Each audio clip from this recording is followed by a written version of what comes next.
नमस्कार दोस्तों, आज आपको अपने ऑनलाइन चैनल में रस कल्पना के बारे में हम बताने जा रहे हैं। आपको बताया है कि दो तरह की कल्पनाएं होती हैं, मौलिक कल्पनाएं और व्युत्पन्न कल्पनाएं। मौलिक कल्पनाएं में 5 कल्पनाएं, उसमें स्वरस, कल्प, क्वाथ, शीत और फांट। ये और सबसे बलवान कल्पना। रस को सामान्य भाषा में जूस से, इसको स्वरस बोलते हैं संस्कृत में, अरबी में असीर, फारसी में अफसुर्दा और इंग्लिश में जूस, एक्सप्रेस जूस, नीरा इत्यादि कई लोकल प्रचलित नामों से जाना जाता है। वैसे अगर रस की बात करें तो रस को और भी कई सारे अर्थों में जानते हैं। अगर हिंदी की बात करें तो जैसे जितने भी रस होते हैं, कार रस, वीर रस, हास्य रस, ये 9 प्रकार के रस होते हैं। और अगर रस शास्त्र में बात करें तो पारद को रस बोलते हैं, जो सारे दोषों को, रोगों को पार करा दे, वो रस है। अगर हम जो रसना ग्रहण करते हैं बोध टेस्ट का, उसको भी रस कहते हैं। 6 प्रकार के रस बताए गए हैं: मधुर, अम्ल, लवण, कटु, तीक्त, कषाय। अगर हम ब्रह्म की भाषा में बात करें तो हमारे यहाँ श्रीमद् भागवत में रसो वैसा बोला, अर्थात ब्रह्म को रस कहा गया भी कहते हैं। और रस का मतलब जो है, जो भी सार भाग है किसी जड़ी बूटी का, वनस्पति का, वो रस कहलाता है। तो वैसज कल्पना में अगर हम बात करते हैं तो रस का तात्पर्य कि किसी भी कच्ची जो फ्रेश जड़ी बूटी को कूट कर, एक्सप्रेस करके लिक्विड द्रव निकलता है, वो रस कहलाता है।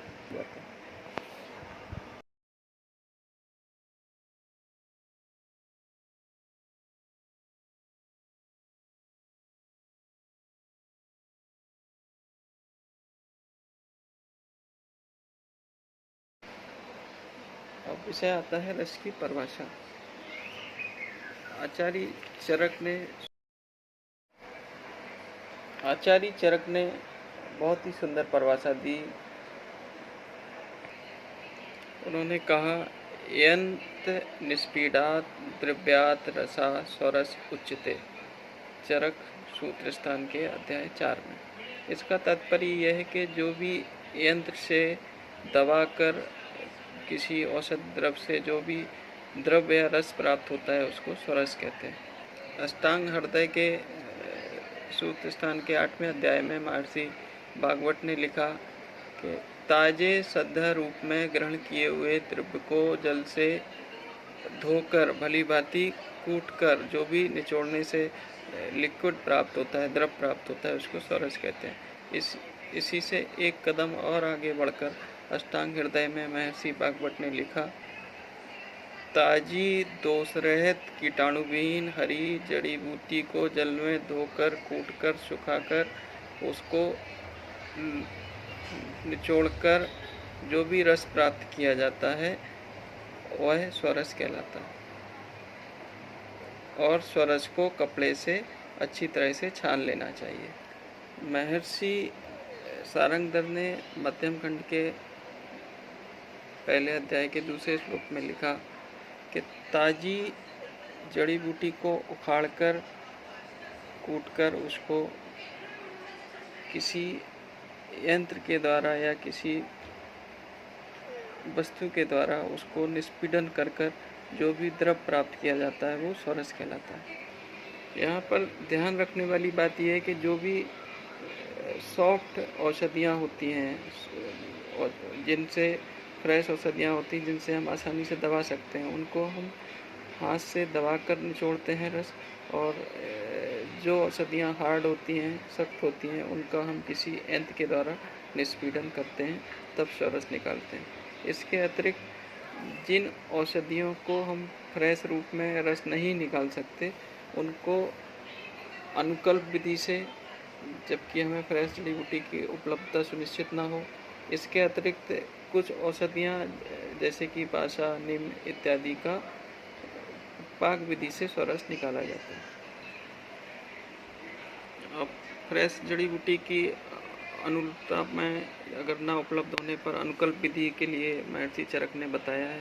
इसमें उन्होंने बताया कि जो भी जड़ी बूटी है जिसका हमें अनुकल्प विधि से स्वरस बनाना है, उसको 1 आड़क की मात्रा, 1 आड़क लगभग 3 किलो के लगभग मान सकते हैं उसको हम 1 आड़क जल और समभाग औषधि को लेकर रात में उसको भिगाकर छोड़ देते हैं और सुबह 24 घंटे के उपरांत उसको सलकर अच्छे से मैसरेट करके उसके रस को छानकर प्रयोग कर लेते हैं।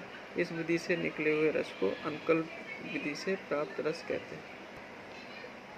इसके अतिरिक्त महर्षि ने कुछ द्रव ऐसे बताए जो कि आर्द्र भी होते हैं, ताजे भी होते हैं और उनसे रस नहीं निकलता है, तो उस कंडीशन में पुटपाक विधि से रस को निकालते हैं, जैसे कि नीम पत्र, जैसे कि बासा पत्र, जैसे कि बिल्व पत्र, जैसे कि कुटज पत्र। इन द्रव्यों से रस निकालने की विधि को पुट्टी औषधि का पुटपाक विधि से हमें स्वरस निकालना होता है। उसको पहले हम शिला में पीस लेते हैं। शिला में पीसने के बाद उसको एक हम गोल आकार में गोला बना लेते हैं और गोले के ऊपर जामुन, बट या उदम्बर के या गम्बारी के पत्र को चारों तरफ लपेट कर उसके ऊपर धागा बांध देते हैं। फिर हम गोधूम या गेहूं के आटे की गूँथ कर उस पर 1 अंगुल की मोटी लेयर चारों ओर गोले की तरह, गेंद की तरह बना देते हैं और पुनः उसके ऊपर 2 अंगुल की मोटी लेयर मुल्तानी मिट्टी की लपेट कर एक बड़ा सा गोला बना देते हैं और इस गोले को धूप में सुखाकर पूर्णतः सूखने के लिए, शुष्क होने के लिए रख देते हैं।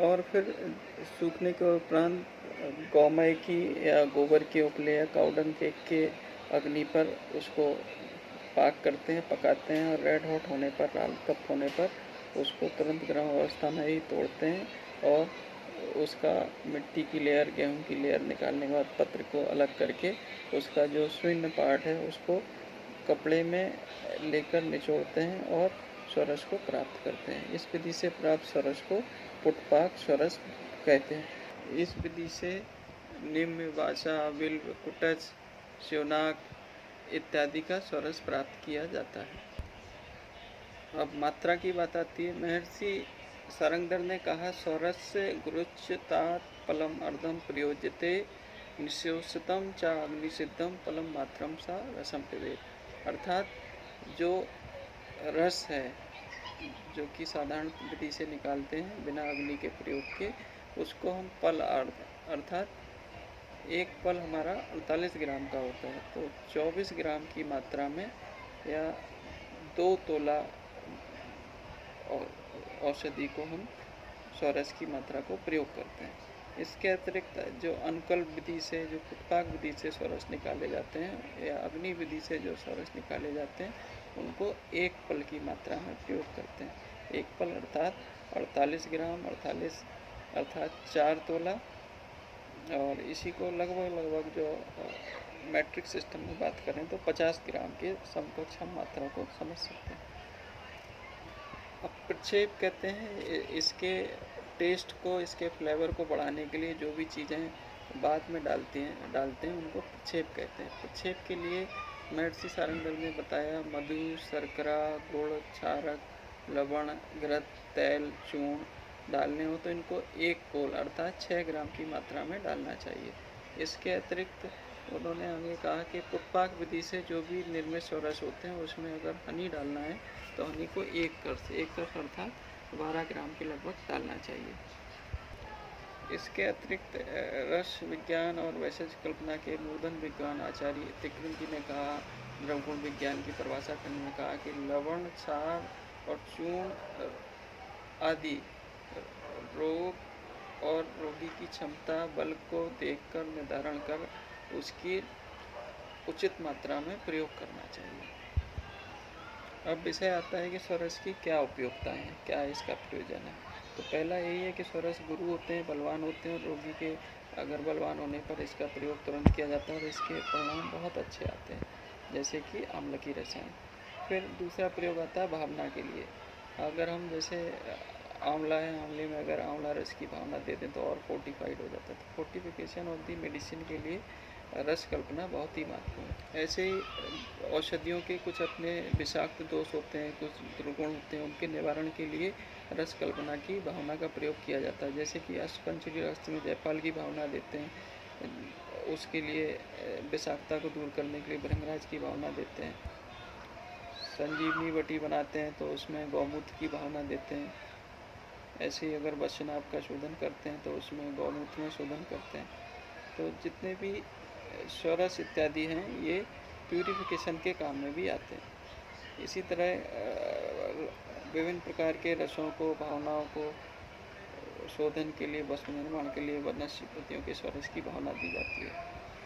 और कई सारे षोडश का अनुपान, सयपान के रूप में औषधि के साथ भी प्रयोग करने का विधान बताया गया है। कुछ निरेंद्रीय द्रव्यों में से निर्दि उत्पन्न करने के लिए, चेतनता उत्पन्न करने के लिए विभिन्न रसों की भावना दी जाती है। अब उदाहरण पे आ जाते हैं।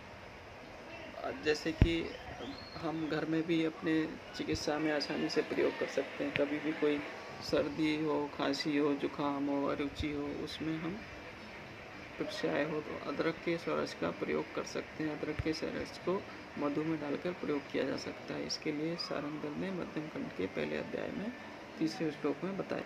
इसी प्रकार महर्षि सारंगधर ने मध्यम खंड के पहले अध्याय के 10वें श्लोक में बताया कि तुलसी का पत्र का षोडश और द्रोण पत्र पुष्पी का षोडश मरीच के चूर्ण के साथ अगर हम पीते हैं तो विभिन्न प्रकार के विषम ज्वरों में लाभ मिलता है। इसी तरह घृत कुमारी का रस आजकल बहुत पॉपुलर है, सर्वत्र प्रयोग होता है।